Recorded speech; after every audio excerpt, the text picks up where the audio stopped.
آیت ہے سورۃ الانبیاء کی 17ویں پارے میں. پہلے انبیاء کرام علیہم الصلوۃ والسلام تشریف لاتے تھے نا تو لوگ کہنا نہیں مانتے تھے اور پھر عذاب آیا کرتے تھے. لوگ نافرمانی کرتے تھے تو عذاب آیا کرتے تھے، پر میرے مصطفیٰ آئے تو کیا ارشاد ہوا. اللہ پر سنیے، یہ آیت نمبر 107 ہے سورۃ الانبیاء کی. وَمَا أَرْسَلْنَاكَ إِلَّا رَحْمَةً لِّلْعَالَمِينَ.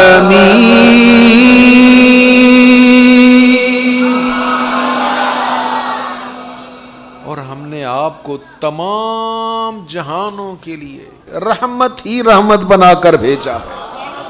میرے آقا صرف مسلمانوں کے لیے نہیں، کافروں کے لیے بھی رحمت بن کر آئے ہیں. لاجپال آقا صرف انسانوں کے لیے نہیں، جانوروں کے لیے بھی رحمت بن کر آئے ہیں. صرف جانداروں کے لیے نہیں، نباتات کے لیے بھی رحمت بن کر آئے ہیں. کائنات کا ذرہ ذرہ حضور کی رحمت سے حصہ پا رہا ہے. سورۃ المؤمنون اور یہ آیت نمبر 51 ہے. اللہ تعالیٰ نے رسولوں سے کیا فرمایا؟ یا ایھا الرسل کلوا من الطیبات واعملوا صالحا.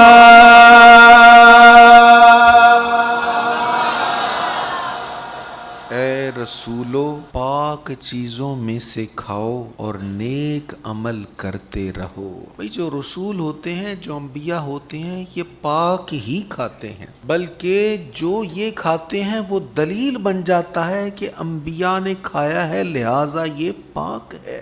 سمجھایا ہمیں جا رہا ہے، اے رسولوں کے ماننے والوں، نبیوں کے ماننے والوں، پاک کھایا کرو. کریم آقا صلی اللہ تعالی علیہ وآلہ وسلم نے ارشاد فرمایا جو رزق حلال نہیں کھاتا پھر اس کی دعائیں بھی قبول نہیں ہوتی. اللہ تعالی ہمیں رزق حلال عطا فرمائے اور کسی کا محتاج نہ فرمائے.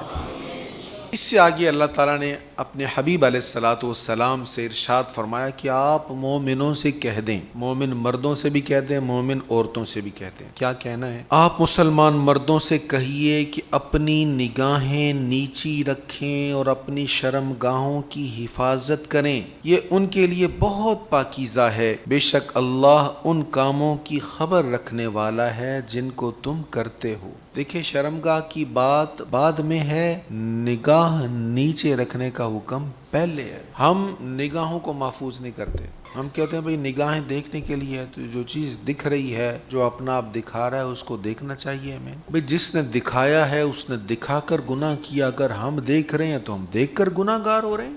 یہ تو اپنی نگاہوں کے ذریعے اپنے من کو ہم خود تباہ کر رہے ہیں. اب بد نگاہی کا نقصان کیا ہوتا ہے اور بد نگاہی سے بچنے کا فائدہ کیا ہوتا ہے؟ مختصر سی بات اس پر کرتا ہوں، پھر آگے چلتے ہیں. حضرت بریدہ رضی اللہ عنہ بیان کرتے ہیں کہ رسول اللہ صلی اللہ علیہ وسلم نے فرمایا، یہ مولا کائنات سے ارشاد فرما رہے ہیں، حضرت علی سے فرمایا، اے علی، ایک نظر کے بعد دوسری نظر نہ پڑے. غیر محرم کو اگر دیکھ لیا نا، ایک نظر پڑ گئی، اب نگاہ جھکا لو. دوسری نظر نہیں پڑنی چاہیے، کیونکہ پہلی نظر معاف ہے، دوسری نظر معاف نہیں ہے. یہ مولا کائنات کے لیے ارشاد. جب ان کے لیے اتنی احتیاط ہے، یعنی ان کو حضور فرما رہے، ارشاد تو سب کے لیے، تو جب ان کے لیے ارشاد ہے تو ہم کون ہوتے ہیں ہم کہیں بھی ہم تو بد نگاہی کریں گے؟ ہم سکرین پر ساری رات بے حیائی دیکھیں اور پھر یہ خیال کریں کہ دل میں عشق مصطفیٰ پیدا ہو، دل میں حب مصطفیٰ پیدا ہو. ایسے تو نہیں آئے گا بھائی، دل سخت ہو جاتا ہے بد نگاہی دیکھنے سے. اچھا، اگر نگاہوں کو روک لیا حرام دیکھنے سے پھر فائدہ کیا ہے؟ بہت بڑا فائدہ ہے. سنیے حدیث، اگر آپ یاد کر کے چلے گئے نا اس حدیث کو، یقین کریں زندگی کا لطف دوبالا ہو جائے گا،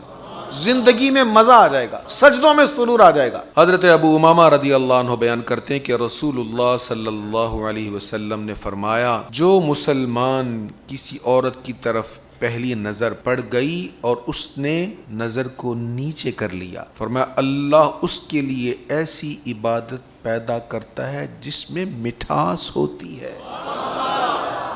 نگاہ پڑی، دل نے چاہا دیکھو اس کو، لیکن فوراً خیال آیا نہیں میرے رب نے منع کیا. قل للمؤمنین، اللہ فرما رہا ہے کہ مومنوں سے کہیں یغضوا من ابصارہم، نگاہوں کو جھکاؤ. میں نے نہیں دیکھنا، نگاہ جھکا لی. اب دل تو چاہ رہا ہے نا دیکھنے کے لیے، لیکن کنٹرول کیا اپنی نگاہ پر. حضور فرماتے ہیں جب یہ عبادت کرے گا نا، عبادت میں مزہ آئے گا اس کو. سرور آئے گا، سجدے میں دل لگ جائے گا۔ اور حضرت سیدنا ابو ہریرہ رضی اللہ عنہ بیان کرتے ہیں کہ حضور علیہ السلام نے فرمایا قیامت کے دن ہر آنکھ رو رہی ہوگی سوائے اس آنکھ کے جو اللہ کی حرام کی ہوئی چیز کو دیکھ کر جھک گئی۔ حرام چیز تھی، دیکھنے سے اللہ نے منع کیا، اس کو نظر آیا، اس نے نگاہ کو جھکا لیا، فرمایا یہ آنکھ قیامت والے دن نہیں روئے گی، باقی آنکھیں رو رہی ہوں گی۔ اللہ تعالی ہمیں اپنی آنکھیں پاک کرنے کی توفیق نصیب فرمائے۔ حضرت سیدنا فاروق اعظم رضی اللہ تعالیٰ عنہ کی بارگاہ میں ایک شخص آیا، روم کا تھا، رومن تھا، عیسائی تھا، تو وہ آ کر کہنے لگا جی میں نے تو کلمہ پڑھنا ہے، مسلمان ہونا ہے، کلمہ شریف پڑھا، مسلمان ہو گیا۔ آپ نے پوچھا بھی کون سی چیز تجھے اسلام کی اچھی لگی؟ اس نے کہا میں نے پہلی کتابوں کا بھی مطالعہ کیا ہوا ہے، تو میں ایک جیل میں تھا، تو وہاں جیل میں ایک مسلمان سے میری ملاقات ہو گئی، وہ قرآن کی ایک آیت پڑھ رہا تھا، وہ ایک آیت میں نے سنی تو میرے دل کی دنیا روشن ہو گئی۔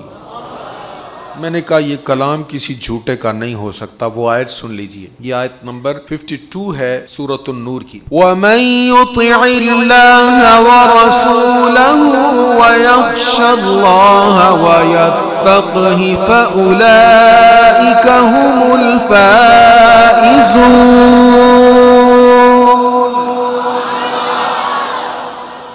اور جو لوگ اللہ اور اس کے رسول کی اطاعت کرتے ہیں اور اللہ سے ڈرتے رہتے ہیں اور اس کی نافرمانی سے بچتے رہتے ہیں تو وہی لوگ کامیاب ہیں۔